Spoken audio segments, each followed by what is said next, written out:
Hello and welcome back to Factorio. And we are building trains. We haven't been doing much else other than trains for a bit here. A bit of a compensation for the long and arduous wait for trains, but yeah, we are going to try to finish up this coal train as quickly as possible. Let's do this black. You can change the color of the train stations, and if you you can just like use the sliders. You can also type in a number to get and if you know like an RGB number setup for a certain color, then you can actually type it in and hit enter and get that exact color. Now I want black for the coal, so we are going to go with that. Now what I'm going to do here is something that I absolutely feel like you should do when doing a train system. If we go back, now you have, by left clicking on the train stop, you open this one up. Here you can edit a bunch of things for that one train station you clicked on. So it's just this one train station that I clicked on.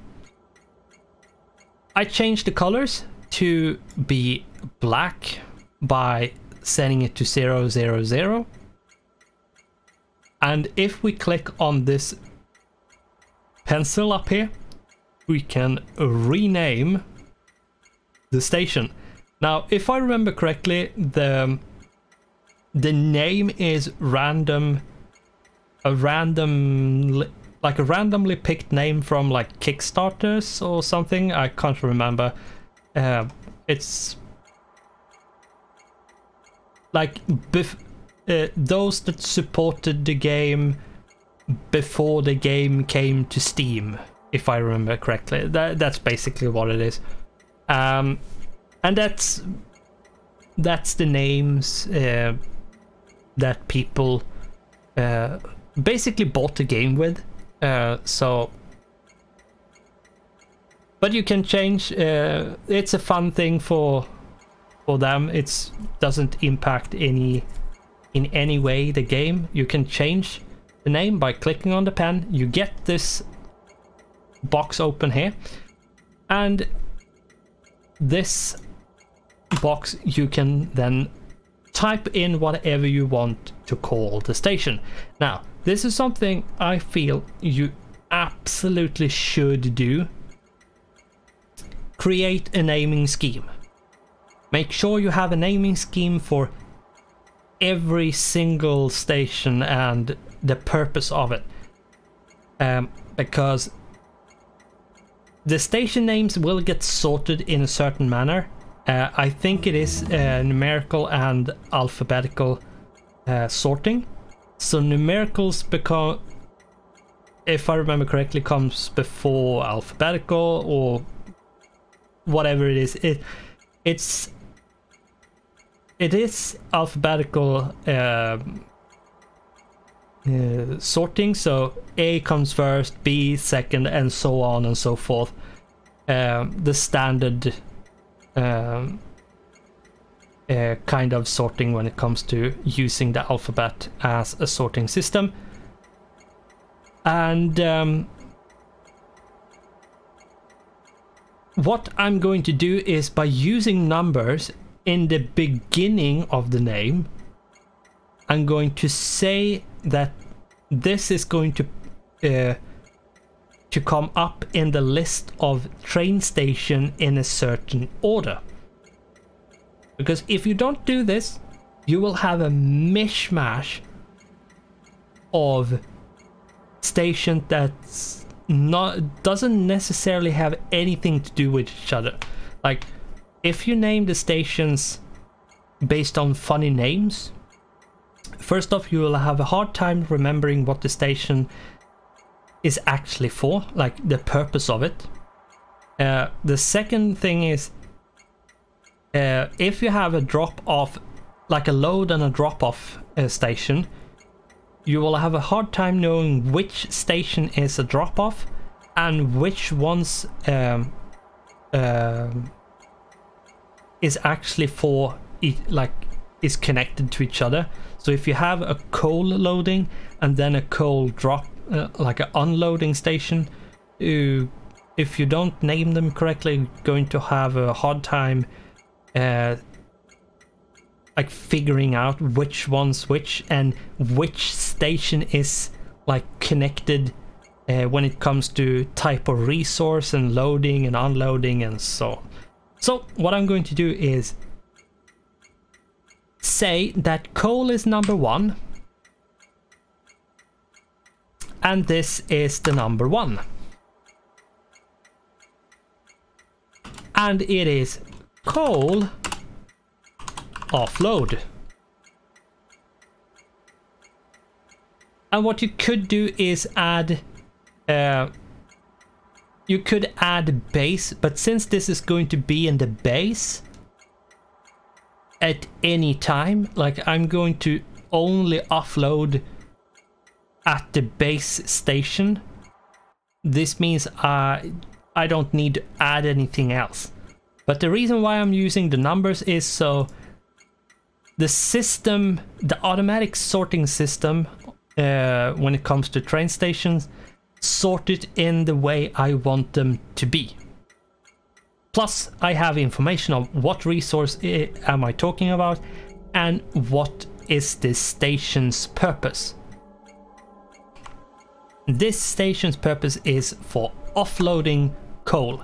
Now, if we go out here, we have this lovely little button called Train Stop Names, which we can click on, and boom, we have the names on the map. And this is also a very easy way of knowing which stations have with each other to do. And the thing is, with this kind of naming scheme, by putting a number like this and do a point and then a number, by saying it's 1.1, I can then say, okay, this coal is going to be 1.2 load, so I know it's coal, so I know it's a 1. But then I have another coal that's very far away, or it's almost depleted, or whatever reason, and I can set it to be 1.3 coal load, which means I can send certain trains to a certain station, and they will only go to that one. Because here's the thing, if a station is called something and you have another station having the exactly same name, then a train can choose which station they want to go to, depending on if it's occupied or how far away it is and so on.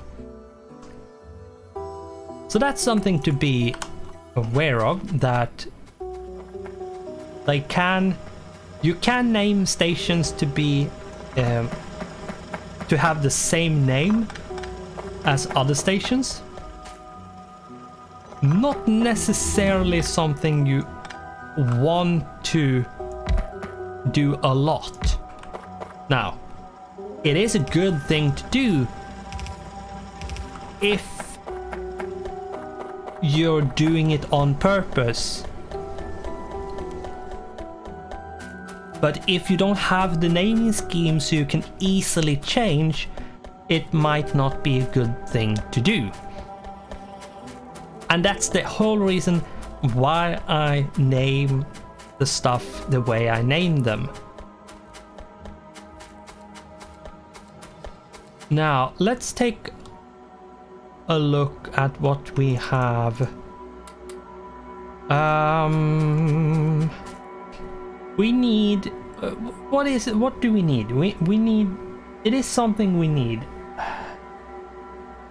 We have grenades. It's cliff explosives, right? Yeah, it is. Let's take 40 of them.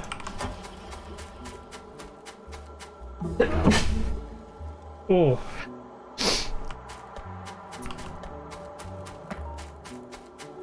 And we probably, yeah, we do need to do the bit of science. Work a robot speed, yeah, sure. Let's unlock robots as well. I'm unlocking a bunch of stuff. At this point, when you have science like I do, like, just do whatever you want, because it's going to go fast enough that you shouldn't need to care that much about like which thing you do. And at this point, the stuff you do isn't really that important, like especially since it's going quite quickly as well. So at this point, just do everything. You might find that oh, I really want robots. Then yeah, go for robots. Oh, I really want a tank. Yeah, man, like, yeah, sure, go for the tank. At this point, all you need to do is just find whatever you want to do and just research it, because yeah, there's not really anything that's super crucial to, or it's not going to take super long to research. So it's not that important as it has been previously to focus on certain things. And since we have the perimeter and other stuff, we are absolutely fine when it comes to defenses and so on. So let's remove these cliffs. There we go. Let's build this out. Remove you. And yes, I am shooting them because I feel like doing it. And it is actually a bit quieter than the grenades. Though the grenades is way more efficient and way quicker.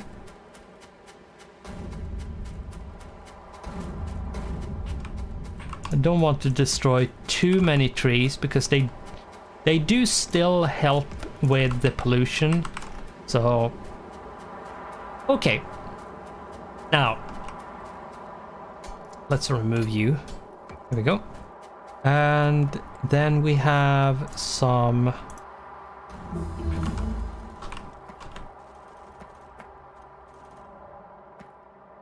trees that's in the way as usual. Let's remove the cliffs over here because they are in the way for the tracks. And then let's just run these down.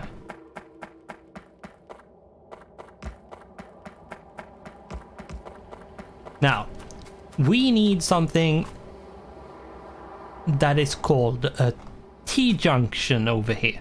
Because we have train tracks going horizontally and then something coming vertically down. We need to merge them up together into one connected system.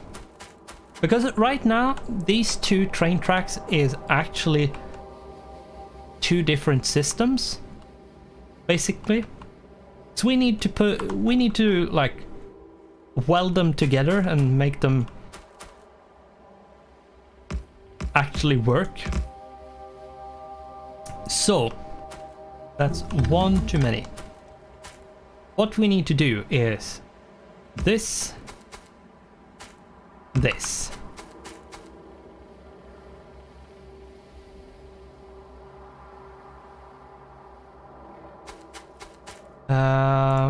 This right? If I remember correctly, I don't think this is right. Let's take a peek at the blueprint. That's more like it. Yeah, that's more like it. That's way more like it. This, and then we are going to go like this. Yeah, this is more like it. There we go. That's how it's going to look. And this is something that is very, very easy to make, but it is, you might wreck your brain in how you are going to put signals in this, because this is going to need a lot of signals. Now, don't fret. Begin as you always should do. Find your exits. Which are your exits? Now, the trains is, if there's a train on the top here, it is coming from the right and going towards the left, which means they are coming in here. So this is an entrance where I am right now. So this means this is an exit.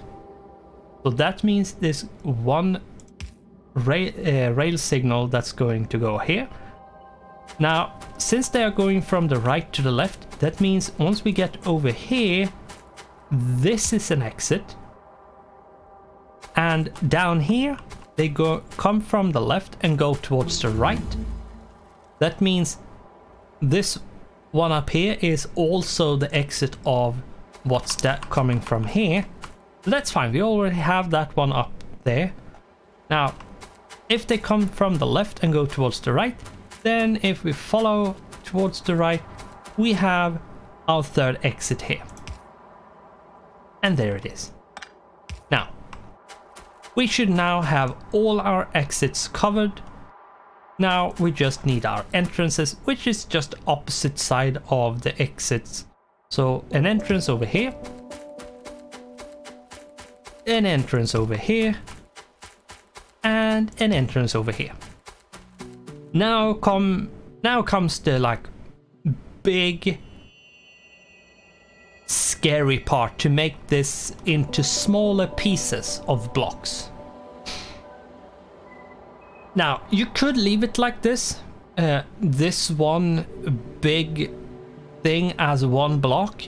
It would work, it would just be very inefficient. Now, if we start from here, we have our entrance over here where I am. So right over here where I am right now, we have our entrance. So let's pick up a chain signal, because that's the all what, like everything we are going to use right now. Now, if we just follow straight on to the right, we have right here, we have where there is two coming together into one, which means we want one over here and one over here. Now this is its own block or segment. Then we want to go back where we could go up left. We want to put one over here, because we are separating into a new one, and we are crossing a track. We are going to need one before the crossing.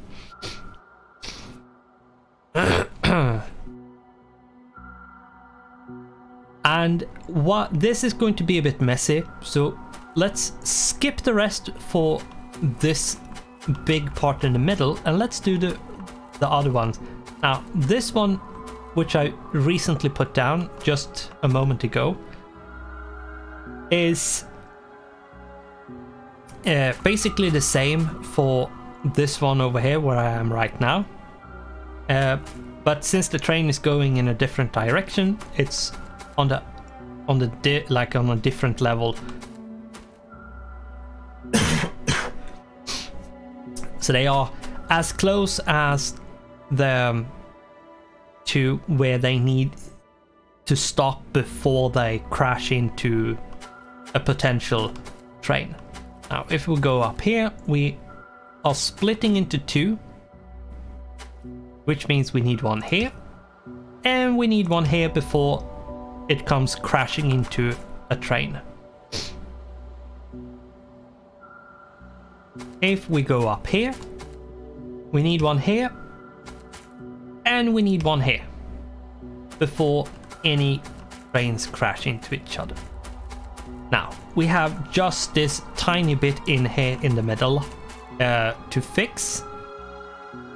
Now, to actually deal with this, we have to be a bit careful, because technically we have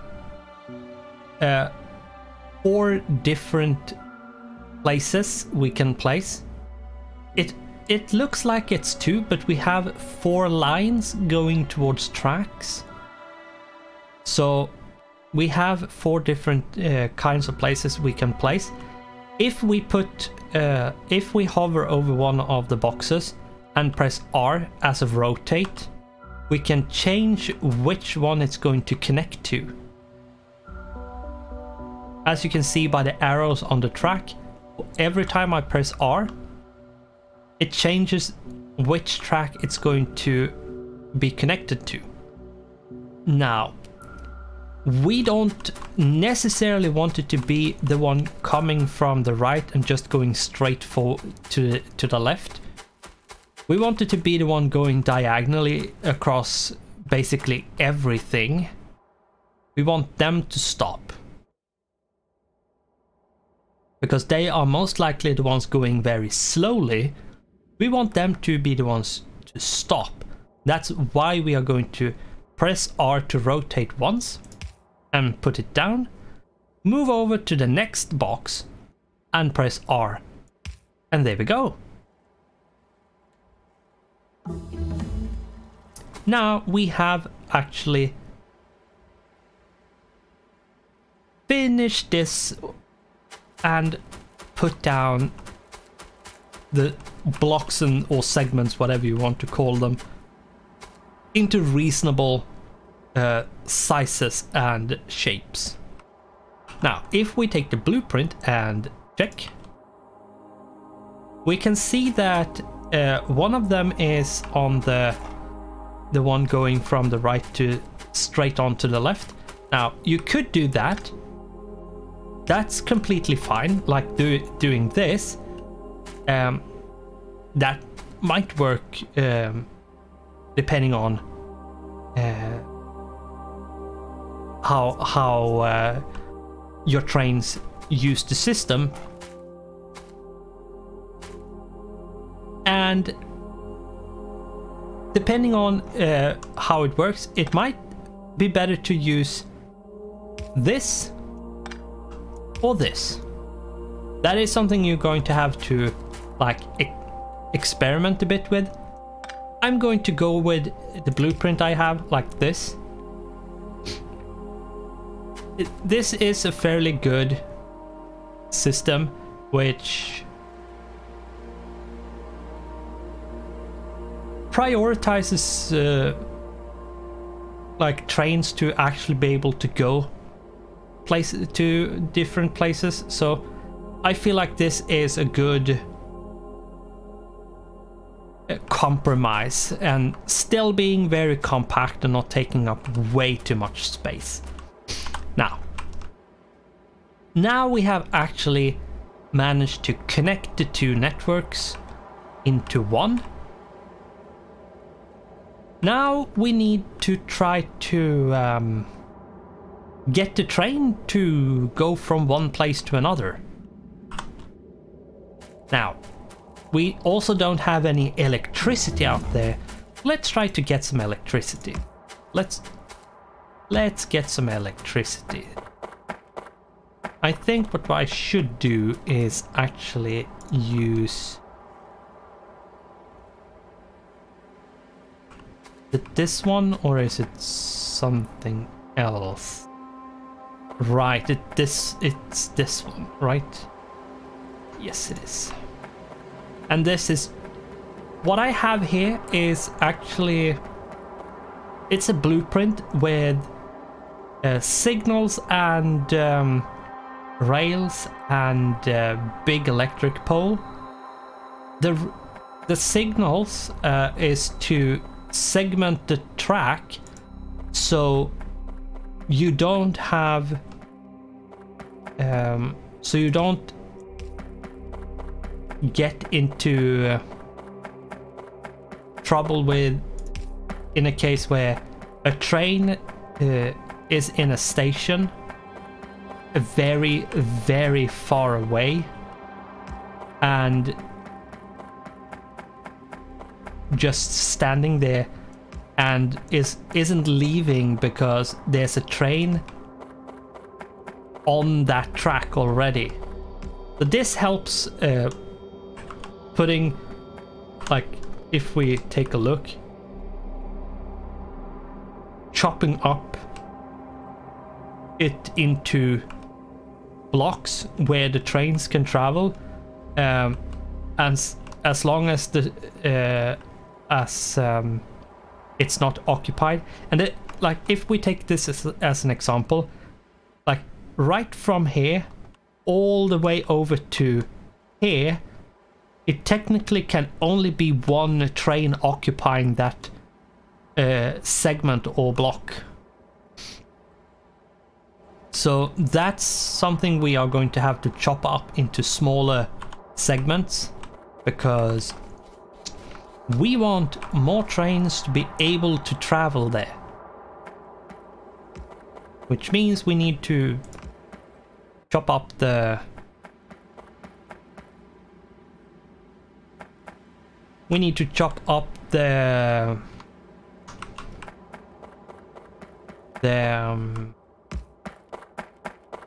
blocks into smaller blocks so the trains doesn't get there, oh, it's occupied kind of whining state. Now, let's see here. How is it going? We have the laser. Let's do some of the really cheap ones. I think I'm going to let the factory rest at this point. Probably should let the factory rest at this point.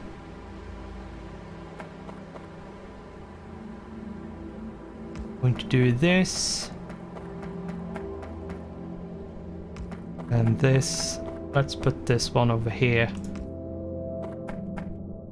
Now, this isn't connected to the power network, so it's not going to actually generate any... It's not going to do anything.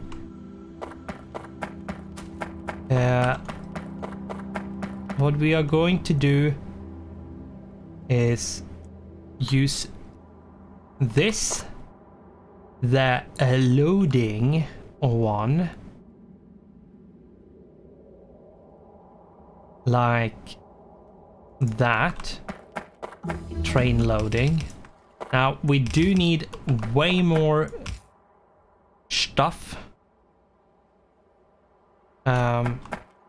So we are going to have to go back and get especially boxes and stuff.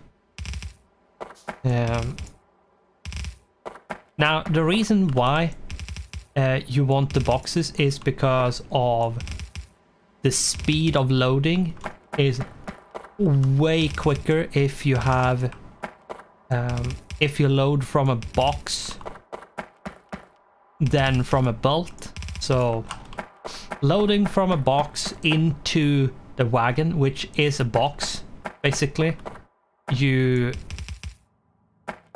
are going to load that one up a lot quicker.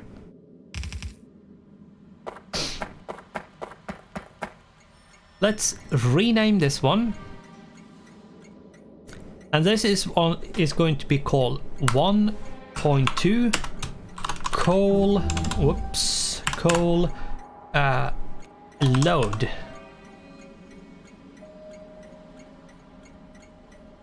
There we go.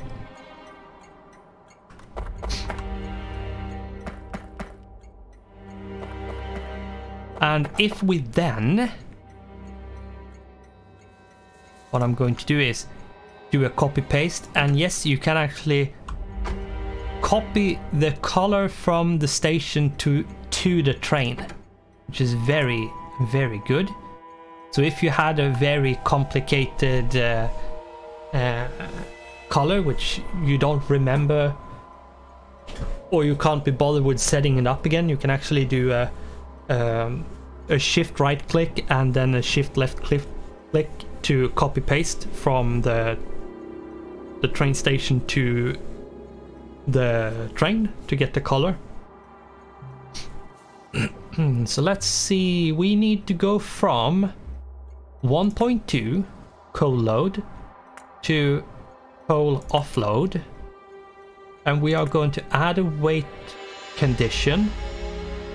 I'm going to explain this in more detail in a bit. I'm just going to set it up. Coal load, we are going to go full cargo, and we are going to, on coal offload, go empty cargo. Now, what this is we are saying which station, by clicking add station, you can say which station you want something to happen and where you want the train to go. And you can just keep on adding stations. You don't need to have just two. We just don't want this train to do anything else other than coal, so we are not going to pick anything else. And at the coal load, we want to say you're not allowed to move away from the station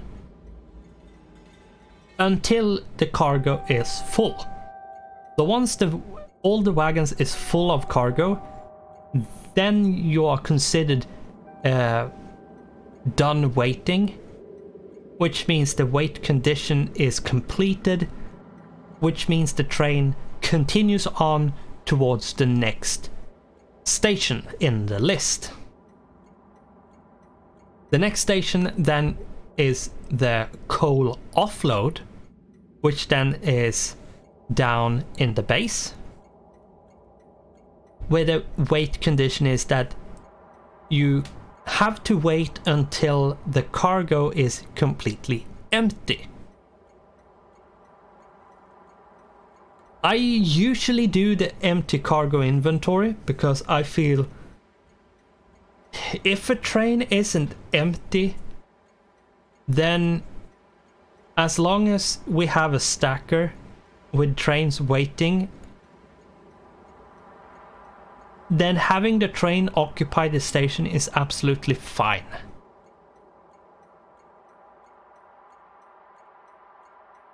But that it is super simple, and the arrow you can see like almost like it's a play button.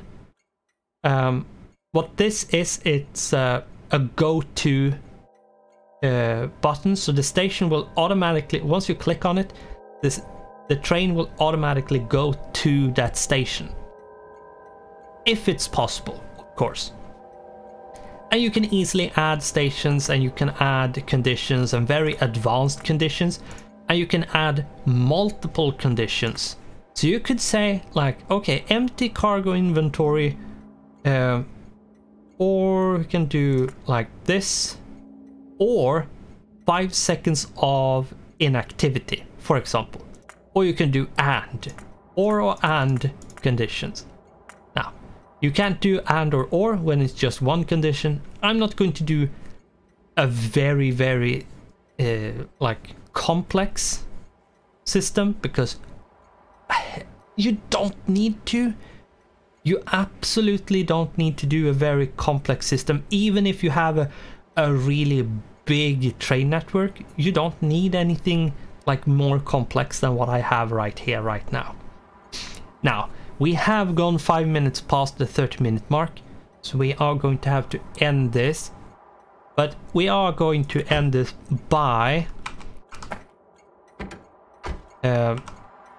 filling this with a bit of coal and turning this to automatic and going to the coal offload. Off we go.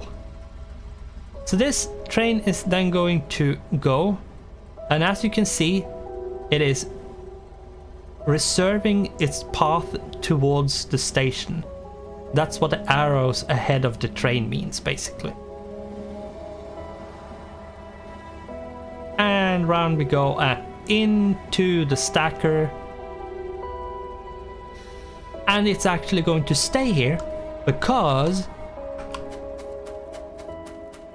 surprise, surprise, there's a train occupying the station. That's why the train, since it wants to go to this station, it's not going to go away from the stacker. And it will try to go into the station all the time. Now, it's not going to be able to do that because I'm not going to allow it. And this is not going to be that kind of station. Now, what color are we going to do? Maybe we should do a white one just to show that this is just a random train we might need for something. So it's basically a test train. But now we are 7 minutes over, so we are absolutely going to end this episode and start the next one. So thanks for watching, goodbye, and I hope I'll see you in the next one.